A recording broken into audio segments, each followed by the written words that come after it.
This is a dialogue between Mahavishnu Bhagavan and Garud. Garud is the bird upon which Mahavishnu Bhagavan rides. And as with all of our Shastra, you know, Bhagavad Gita essentially is Arjun's questions and doubts, and Shri Krishna Bhagavan answering them. Similarly here, Garud has the doubts in his mind, no, not doubts really, but questions about what happens after somebody passes away, and specifically he wanted to know why we do what we do. So many complicated, well, what appears to be complicated things have to be done, and he wanted to know why we do all of these things. So, with these couple of shlokas, only 2 shlokas, no more than that, we hear something about it. I'm not really going to go into detail with the ceremonial aspect tonight, because we have other opportunity tomorrow and the viewing and so on to discuss these things. So, it's just a little short and simple aspect of Shraddha I will bring out tonight. ज्येष्ठस्य वा कनिष्ठस्य भ्रातु पुत्रेश पौत्रकः दशगात्रादिकं कार्यं पुत्रहीना नरेखग ओम नमो भगवते वासुदेवाय। महाविष्णु भगवान बोले कि हे गरुड़, मनुष्य के पुत्रहीन होने पर बड़े भाई अथवा छोटे भाई के पुत्र पौत्र गात्र आदि करे. So this is an introductory shloka to a very important issue here, and I think it is relevant to the situation. And this situation is not the first time, it's not the last time it will happen. We all know, and I don't need to read that shloka before this, and I didn't bother to read it because it's something we all know already.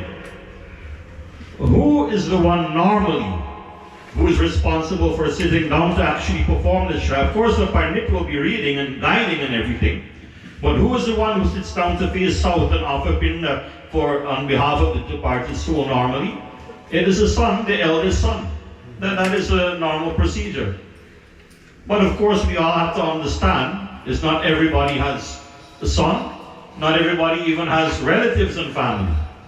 So, Mahavishnu Bhagavan, and I'm not going to go into each and every one because it will take up a lot of time.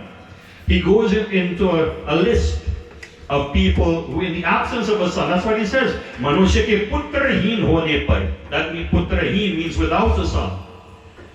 Then who else can do it? He then goes on to say, बड़े भाई अथवा छोटे भाई के पुत्र पौत्र. So many other options he gives there. Whether elder brother or younger brother. Normally you would expect, like a son, you would say a younger brother would be more appropriate, but he says even an elder brother can do it. It doesn't matter. And then he says, bhai ke putra pautra. That means a son or even grandson of any of the brothers are also eligible to perform this Shraddha. So then, he elaborates a bit more in the one more shloka. As I said, there are plenty of shlokas discussing this, but I'm just going to read one more to elaborate upon this a bit more. Om Sarvesham putrahinanam mitrah pindam pradapayet क्रियालोभो न कर्तव्यः सर्वाभावे पुरोहितः ओम नमो भगवते वासुदेवाय.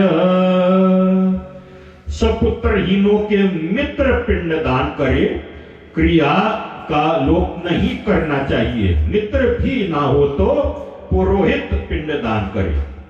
So some more examples, and as I said, these are not all the examples, but a few of them. He says, Putrahin ke mitra. What is mitra? What does it mean of the word mitra? Nowadays we use the Urdu word, which is dost for this word. What does that mean? Dost is what? Friend. But we must know the original Sanskrit and Hindi word is mitra. Dost is an Urdu word really.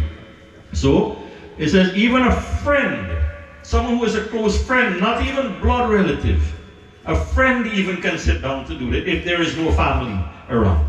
That is perfectly permitted and all right to do. Why does it say that? Because it matters when the person sitting down has to have that connection with the person. You know, sometimes you can have a blood relation and you don't know the person even.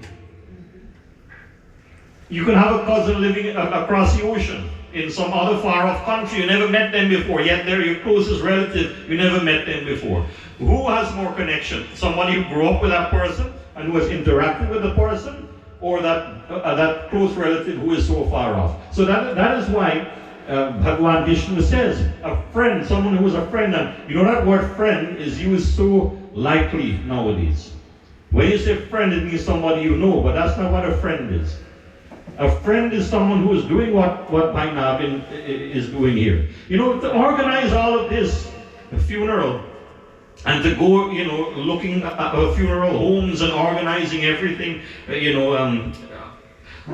everything we have to mention, everything financially and so on, is very, very difficult. And the members of the Sri Trimurti Bhavan who are assisting with this, Pandit Ji is guiding, our Reverend Pujari Ji has even allowed his home to be used for the purpose of remembering Bhai Indar Ji. This is what you call a friend, who can do things like this. You're not somebody who you just know and who you say, my friend. Even you meet a stranger, to be polite, you say, my friend. You call them my friend, but that word is used so lightly, that's what I'm saying. If you go to Guyana and England and the Commonwealth country, in the court, lawyers say, my learned friend. This time they argue with the person, and they call them friends still.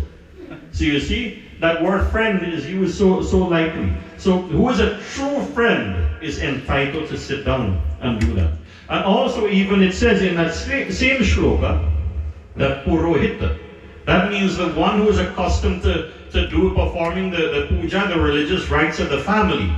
Also, even that person can sit down as the karma karta, the shraddha karta, the person who sits down to do the actual shraddha karma. So there are so many other options. Our Shastra is very practical. It does not have such a narrow-minded view as we often think. It covers all situations, all different situations. So this is a couple of things that we have to bear in mind when we are faced with situations like this. So in fact, but the last thing I will say before I close off, finally, in relation to Garuda Puran, he says, but under no circumstances, kriya ka lop nahi karna chahiye, under no circumstances, doesn't matter who, but under no circumstance must there be an excuse not to perform the Anteshti and the Daskatra and the Madhyam Shodashi, all of these very important ceremonies. Under no circumstance, whatever you have to do to get it done, it must get done. That is what Bhagavan Vishnu is saying here. And then he says in another shloka, which I'm not reading out the shloka for it, but what they used to call Ashwamedha Yajna. The kings of Bhagavan Shri Ram, these big, great yajna that they did, you get the same benefit as doing 100,000 of those. By if you sit down and do this even for a friend. You know, so it is so important. And this situation, although it's a difficult situation, Garuda Puran caters to understand that it can arise sometimes, and that is a practicality of our Shastra. That's why we have to love our Dharma. It is so practical and applicable to everyday life and all different situations that we face in life. So once again, I commend everybody who is making so much sacrifice to get everything done nicely for Uncle Indar. The way he was in the community, we cannot cut any corners with him. It would not be right. So I'm very happy that this is being done. Ram Naam Satya Hai, Yahi Sabka Ghat Hai. Dhanyawad. Thank you very much, Pandit Satyaji, for reminding us of our Shastras and what it dictates when someone passes on in terms of the Karma Karta, the one who sits and makes the offerings on behalf of the departed. Sanatana Dharma is very unique, as we all know. It's very structured, it's very straightforward. Hence, at any time of difficulties and thoughts, our Shastras are there to guide us. And when Bhaiji Navin would have gotten the message and he called out to a few of us, at no time At no time did a thought went through our mind that we would not allow the Antishti Kriya, the final rites, not to be performed for our dear Bhai Indar Ji.